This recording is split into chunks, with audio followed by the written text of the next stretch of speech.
Ladies and gentlemen, and welcome to this episode of the Dan Dawson Show. So, sitting up here, minding my business, doing my thing, having my jack, late in the evening.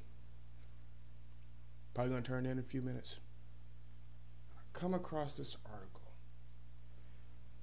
Let me give you the article. There was a lot of chaos. Family of Walter Wallace Jr., lawyers review body cam footage from fatal Philadelphia shooting. This is by Jeff Nieberg of the Delaware News Journal, published in USA Today, Thursday, October 29th, which is today. So it says Philadelphia. A lawyer representing the family of Walter Wallace Jr., a black man fatally shot by police this week, reviewed body camera footage from the two officers involved in the shooting and described a scene of chaos. Shaka Johnson and his partner Kevin P. O'Brien spent Thursday morning with the Wallace family and city officials reviewing the footage from the officers, who had yet to be named, involved in the Monday afternoon shooting of Wallace, who was walking towards them with a knife when they fired 14 shots. Actually, I saw the video. He had started to take a run. And I keep telling you about, I told you about Tulish drill. This guy's inside of 10 feet. Inside of 21 feet, a determined attacker with a knife can get on you in 1.2 seconds. So inside of 10 feet, yeah, you have to be fatal and you have to be accurate with your firearm.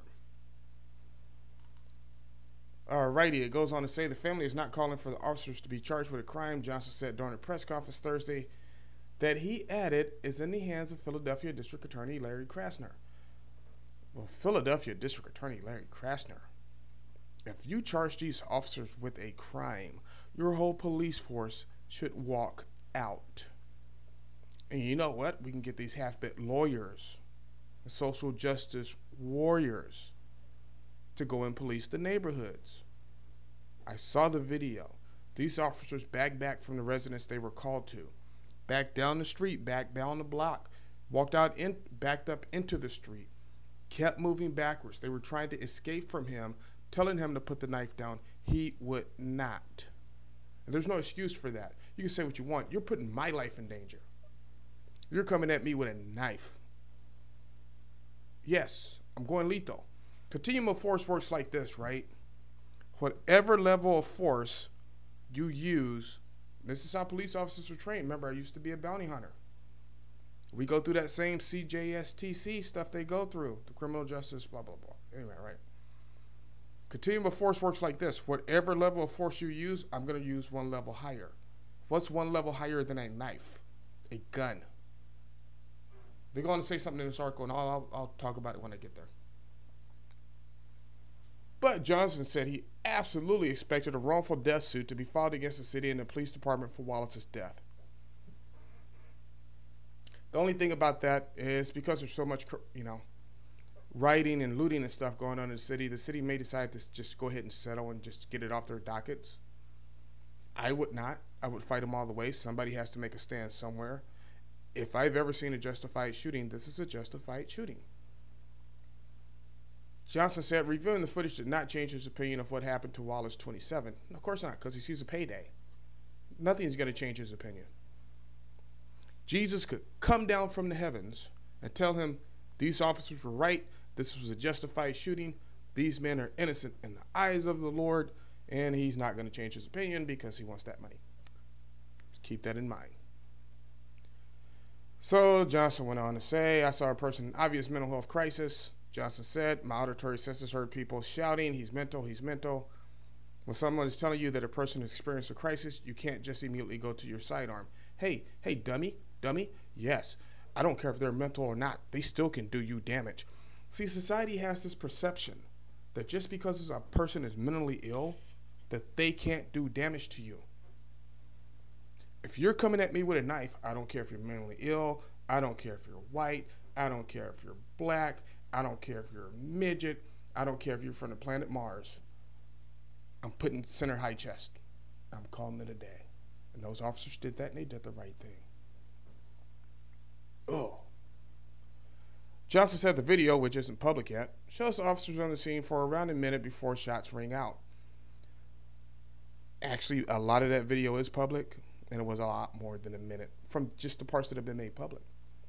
Officers, he said, were about a car length and a half away from Wallace when they fired their weapons. Johnson said he heard one of the officers say, "Shoot him," a few seconds before the shooting. He said he rewound the tape a few times to listen back. So, a car length, and I saw the car, it was a small car. And actually it wasn't a car length because the cop is about halfway past the car and Johnson's coming around the edge of the car, or Wallace is coming around the edge of the car. And so at that time, he's danger close. Remember, anything inside of 21 feet, you know what a 21-foot car is called? A stretch limo. This guy knows nothing. Hope this case gets tossed out. These officers were right. He was behaving like a person who didn't appreciate the gravity of the circumstances, Johnson said. There was a lot of chaos. Johnson, a former police officer, said he wants the investigation into the incident to be about change. He wants all city police officers to be armed with less than lethal methods and get better crisis management training. He's full of shit. He's an ex-police officer. He knows about Tooler's drill. It's taught in every police academy across the nation.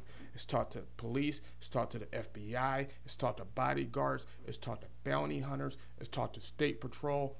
He knows that dude was danger close. Like I said, he wants the payday. Hey, he wants the payday. That's what it's about right now. And he also knows continuum of force. I just watched a YouTube video the other day where an officer, guy has a knife. Officer gets called, I want to say it was a barbershop, right? But a guy has a knife, right? Officer tases him, and just for you who are wondering, it was a black guy and a white officer, so he didn't just walk in and shoot the black guy because he's black. He tased him, because here's how tasers work, right? People think you get tased and it's over. No, as soon as that electricity stops through the taser, so now you've tased your suspect. You have to move up to them and secure their weapon, right? You have to turn the taser off. So once that taser goes off, they're back in action, especially if they're mentally ill or on drugs or both, because they usually go hand in hand. It's really got me fired up because this lawyer's just so full of shit. So full of shit. And then he goes on and says, "What other than death did you intend when you shoot a man, each officer 7 times apiece?" You're intending, and if he's an ex-cop, he knows this. You're intending, you shoot to the threat stops. I watched the video. They didn't even wait till he went down. When he started moving backwards, they stopped shooting. You know how quick 7 shots is? That's 7 shots. That quick.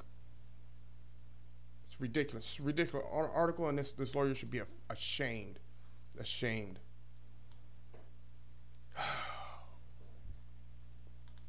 I'm going to stop reading the article because it's just pissing me off.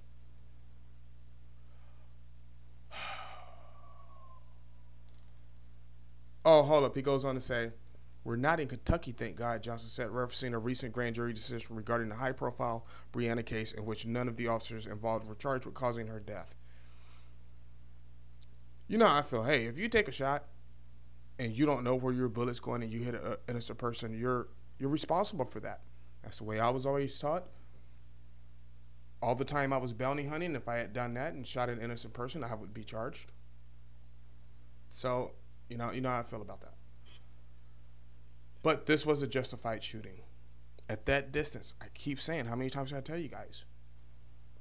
If something happens and we're inside of 10 feet, I'm not going for my gun. There's too many mechanics in play to get your gun in play and get shots off. I'm pulling my knife and I'm going to work. Maybe after I create some distance, I'll pull my firearm. But I'm going to pull my knife and I'm going to work on you. That's why you always carry at least 3 things. Your gun, a flashlight, especially if you're going to be out, it's getting darker earlier. You can, when you come out the mall or wherever you're at, you can look around your car with the flashlight, which is always a good idea, and a knife. Because close combat, you want a knife. I'm going to put that to work on you, and it's going to be a bad day for you. So let me know what you guys think about this. I just wanted to get this out there. When I saw this article, it really bothered me a lot, so I wanted to put it out there and see what you guys think. So thank you for watching the Dan Dawson Show. Like, subscribe, share, do what you got to do.